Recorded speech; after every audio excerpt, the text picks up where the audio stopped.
Hello YouTube, and welcome to your fourth Microsoft Visual Basic tutorial. And in this tutorial we're going to actually start programming.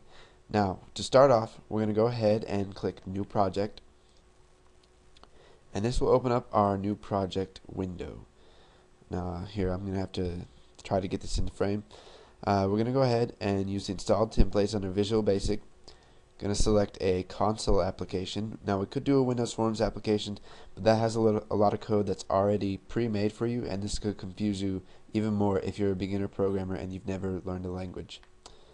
So I'm just going to go ahead and name this one VB Hello World, and now I'll just go ahead and click OK, and it'll start loading our project.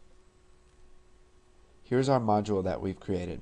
Now you can see inside our module it starts with module 1, that's the name of the file, and then it ends with an end module. Now everything you're going to make is going to have to start with the type that it is, like a class. Let's say class my class, and it's always going to have to end with end my class. And for instance, here's our main, so here's sub main, and it ends with end sub. And now when I said class my class and then end my class, it'd be class my class and then end class. Sorry, I screwed that up a bit, but let's go ahead and get started. In every program there has to be what's called a main sub. Now what this does is it's the first sub that runs no matter what. The program has to have a starting point. You can't just go and create a bunch of subs and then run it and expect it to know what to do. It won't know what to do. So you have to create a main sub. Now in this case it has been created for us. So let's go ahead and start typing code inside of it. So we're going to start by typing console.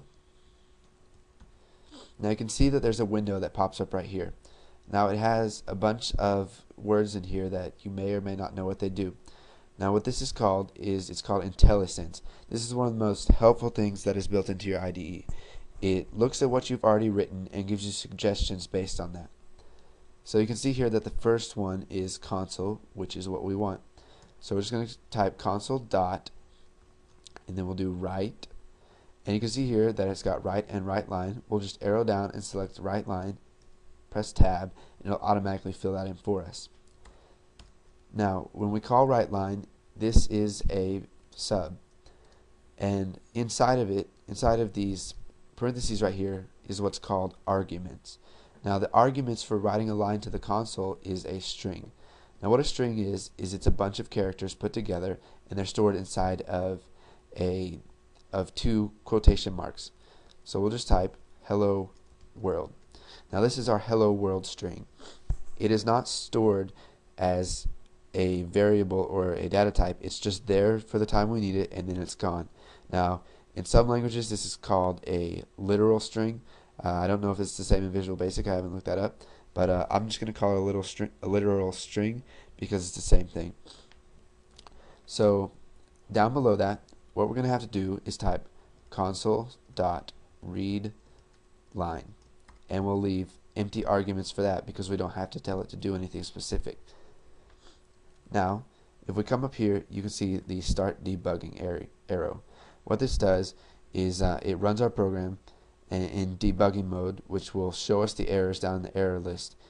So you can click this, or you can just press F5, and you can see that it starts up a console window or a CMD window, if that's what you want to call it, and it says hello world.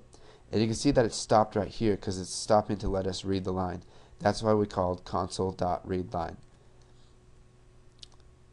Now if we take out this line of code and run it, you'll see the window is going to pop up and then disappear really fast. Here, I'll do that one more time. So in order for us to be able to see what's actually going on before it closes, we're going to have to do console.readLine. We run this, and you can see it says hello world. So congratulations guys, you've successfully created your first Hello World program, and stay tuned for the next tutorial, and thanks for watching. Don't forget to comment, like, and subscribe.